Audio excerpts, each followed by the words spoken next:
Assalamualaikum warahmatullahi wabarakatuh. Alhamdulillah wassalatu wassalamu ala rasulillah wa ala alihi wasahbihi wa mawalah. Selamat bertemu pada pembelajaran matematika kelas 11 IPS. Perkenalkan, nama saya Hendra Iskandar, salah satu pengajar di MAN 1 Garut. Pada kesempatan ini saya akan menjelaskan tentang beberapa hal mengenai kontrak belajar.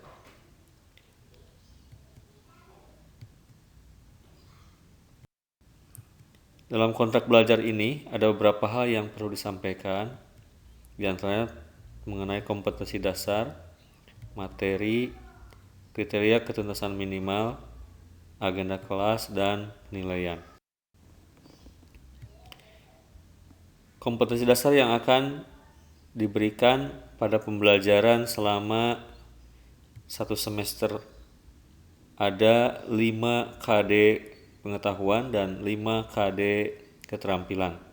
Walaupun nanti di semester 2 kita akan melalui 5 kompetensi dasar pengetahuan dan 5 kompetensi dasar keterampilan. Adapun materi yang akan disampaikan di semester 1 ada 4 bab, terdiri dari program linear, matriks, transformasi geometri, notasi sigma, dan induksi matematika. Di semester 2 juga sama, ada 4 bab, barisan dan deret, limit fungsi, turunan fungsi dan aplikasinya, serta integral fungsi. Pada pembelajaran terdampak COVID ini, kita akan melakukan beberapa pemangkasan di materi. Tapi insya Allah semua materi disampaikan, namun beberapa hal yang mendasar saja yang akan diberikan secara mendetail. Adapun kriteria ketuntasan minimal pada pembelajaran matematika adalah 70. Nilai yang kurang berarti harus mengikuti remedial. Remedial yang biasa saya lakukan antara lain melalui pembelajaran ulang, melalui tes ulang, dan melalui penugasan. Ini dilakukan beberapa kali ketika siswa masih memiliki nilai kurang dari 70. Kemudian untuk siswa yang memiliki nilai sama atau lebih dari 70, maka dianggap tuntas dan diberikan pengayaan. Pengayaan bisa berupa pemberian materi lanjutan atau soal yang lebih kompleks. Juga dapat dilakukan pemberian tugas tambahan sebagai tutor sebaya. Hal ini dilakukan karena kemanfaatan dari ilmu itu yang sangat penting daripada nilai, sehingga ketika Anda bisa mengamalkan ilmu, memberitahu orang, membuat orang lain menjadi bisa, itu adalah hal yang sangat baik dan nilai yang sangat berharga buat Anda. Kegiatan yang akan kita lakukan saat COVID ini berbeda dengan pada saat normal. Kita akan melalui pembelajaran dengan 18 kali pertemuan dengan moda daring. Tetapi nanti variasinya bisa menambahkan tugas-tugas yang dilakukan dengan luring. Ulangan akan dilaksanakan 1 kali saja secara blok. Bentuknya bisa pilihan ganda atau urean atau kedua-duanya. Kemudian penugasan diberikan untuk setiap KD.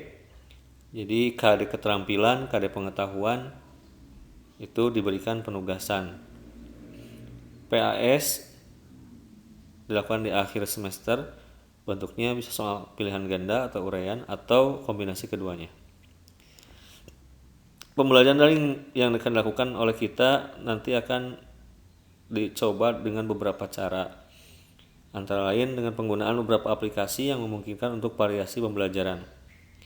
Bisa melalui WA juga ketika kita mentok di aplikasi tersebut. Kemudian diberikan penayangan video melalui link YouTube pada WA. Kemudian pemberian modul dan artikel berhubungan dengan materi. Dan yang kita gunakan sebetulnya yang resmi adalah e-learning dari Kemenag. Tetapi seiring dengan proses yang dilalui e-learning Kemenag ini melalui proses pembuatannya masih mengalami masalah sehingga masih belum bisa digunakan. Sementara kita gunakan dulu Google Classroom. Untuk keperluan konferen dapat digunakan juga Google Meeting atau Zoom Meeting. Penilaian antara lain pengetahuan akan dilakukan melalui tes, kuis, penugasan soal, keterampilan melalui penugasan proyek dan portofolio. Sedangkan untuk sikap nanti Anda akan dinilai melalui kehadiran yang bukti fisiknya akan dilihat dari Google Form atau pada LMS atau learning. Kemudian respon di kelas atau pembelajaran. Setiap selesai pembelajaran saya akan memberikan isian untuk dikerjakan sebagai respon Anda mengikuti pembelajaran. Kemudian dari pengumpulan tugas apakah terlambat atau lebih cepat, nah itu mempengaruhi penilaian.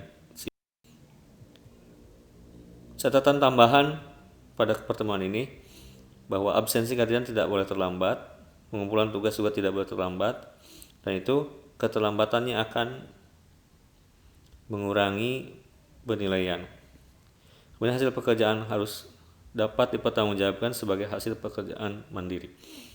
Jadi itu adalah hal yang penting, sehingga jujur adalah sebagai kunci keberhasilan Anda dalam belajar. Nilai baik kalau diperoleh dengan cara yang tidak baik, maka tidak ada nilainya buat Anda. Saja mungkin yang bisa disampaikan. Terima kasih. Wassalamualaikum warahmatullahi wabarakatuh.